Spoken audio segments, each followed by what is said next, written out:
Hello po, magandang araw. Welcome back po sa aking YouTube channel. Salamat po sa mga bagong subscriber ko, sa mga nag-like po at saka sa mga ganda po ninyong comment. Ngayon po, tuturuan ko naman po kayo kung paano gumawa ng DIY apron. Bali, nagtabas muna po ako dito ng gagawin nating sample. So, 12 inches po itong pinakataas po na ikakat natin. Tapos po, dito po sa may bandang baba na lagayan po natin ng tali is 18 inches naman po. At saka dito sa pinakahaba po niya ay bali 30 inches po.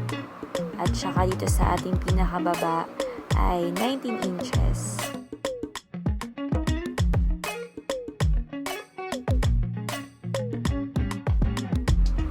So, bali po, tutupiin ko lang po sa gitna itong ating tela. Bali, pwede po kayong gumamit ng Manila paper or cartolina po or kahit anong karton po na pwede niyo po siyang gawing pattern din niya.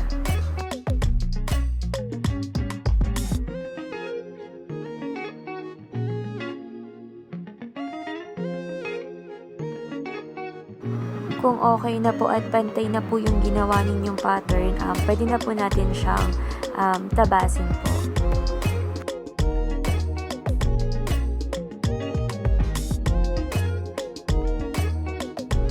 Yung ginawa ko pong pattern is yung sukat lang din po sa size ko. So, kung malaki po medyo yung size nyo, bigyan nyo na lang po ng mas malaki pong allowance yung pattern na gagawin nyo.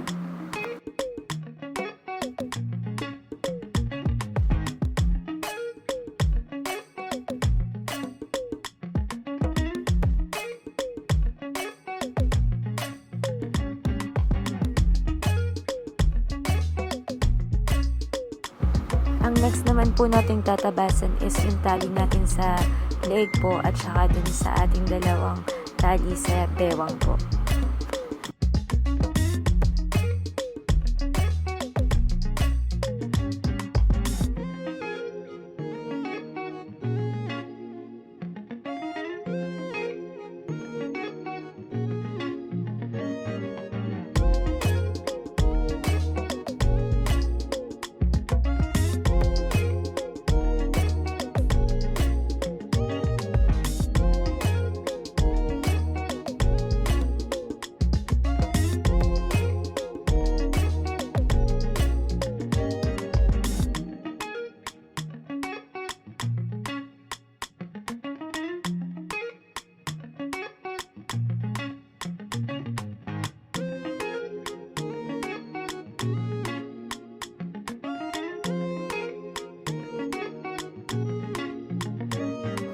Kapag natabas na po natin yung mga tali na gagamitin po natin, bali tatahiin na po natin siya. Half inch lang po yung magiging size ng sukat ng ating pananahi sa tali.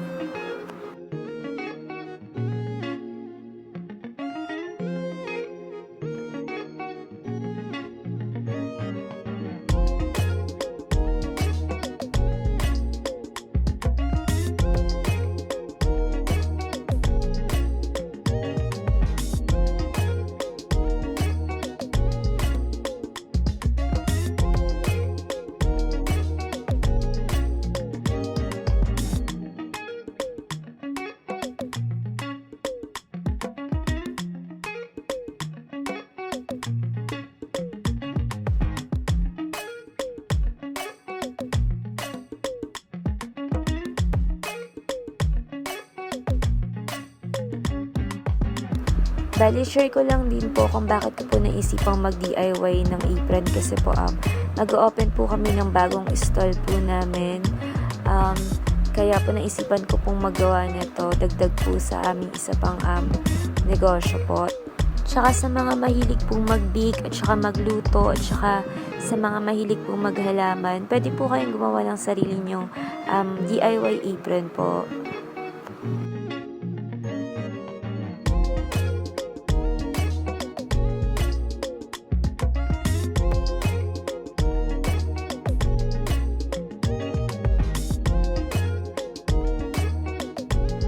Kung okay na po, tapos na po nating tahiin yung tatlo nating panali, itatabi po muna natin siya. Bale, next naman po nating tatahin is yung gilid na part po ng ating apron. Bale, ito naman po ay kung gusto nyo lang pong maglagay ng ganitong klaseng design.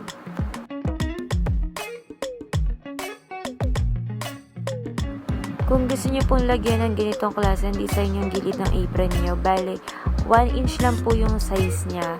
Pwede po kayong bumili ng per yarda po na ribbon para gamitin nyo pong design sa gilid niya.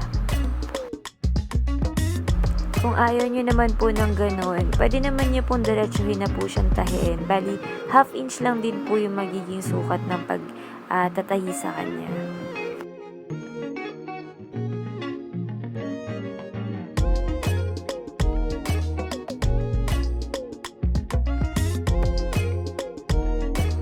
Pagkatapos po nating tahiin yung sa may bandang dibdib na part po ng apron, ito naman po tayo sa isang side niya. Bali, pa-curve po ito. Kailangan po pag nagtatahi po, kayo ay sasabayan niyo po yung tinabas niyo po na curve na tela.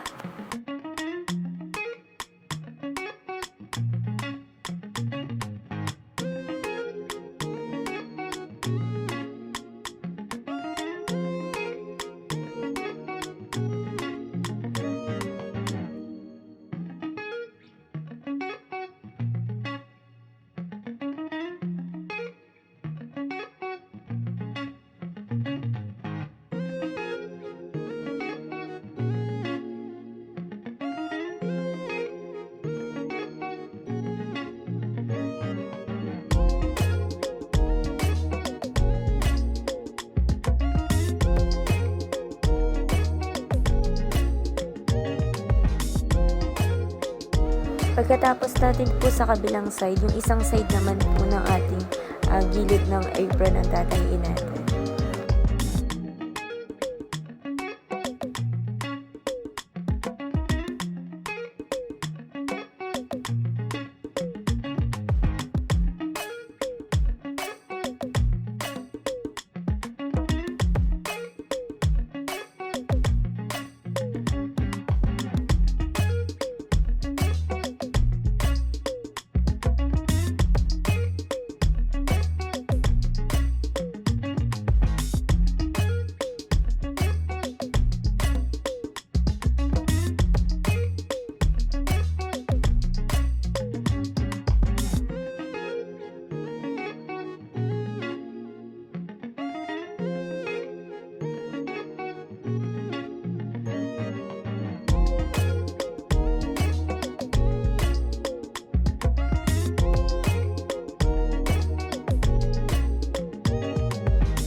Pag natapos na po nating tahiin lahat ng side po na may design na nilagay natin, next naman po natin, ang pinaka-last po natin is yung pinakadulo po na part ng ating apron.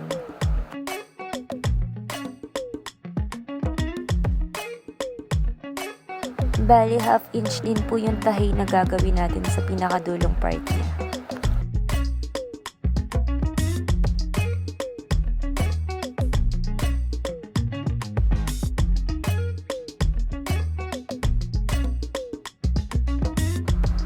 Pag okay na po, natahin natin lahat, bali ganito po yung magiging itsura po ng ating tinahi po.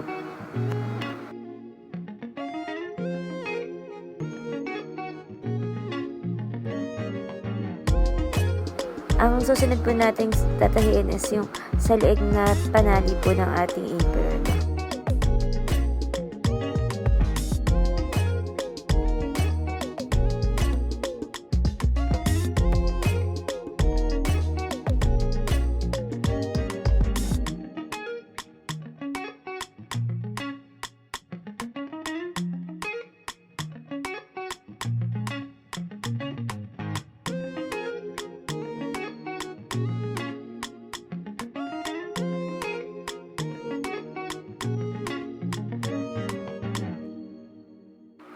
Pag okay na po yung taas na part ng ating panali, next naman po natin is yung ating tali sa bewang.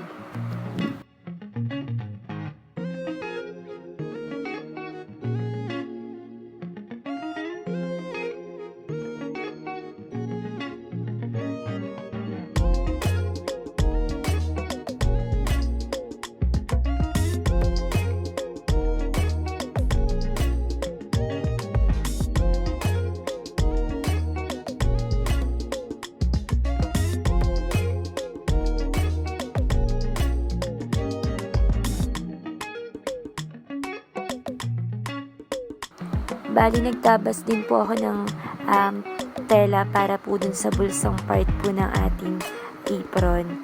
Ang size po nito is 10 by 10 inches po.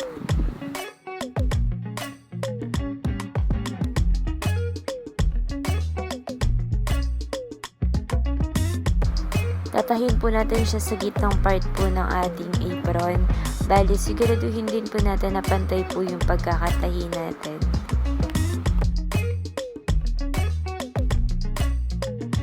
Bali, half inch lang din po yung size ng tupi na ginawa ko dito sa pagtatahi sa bulsa ng ating apron.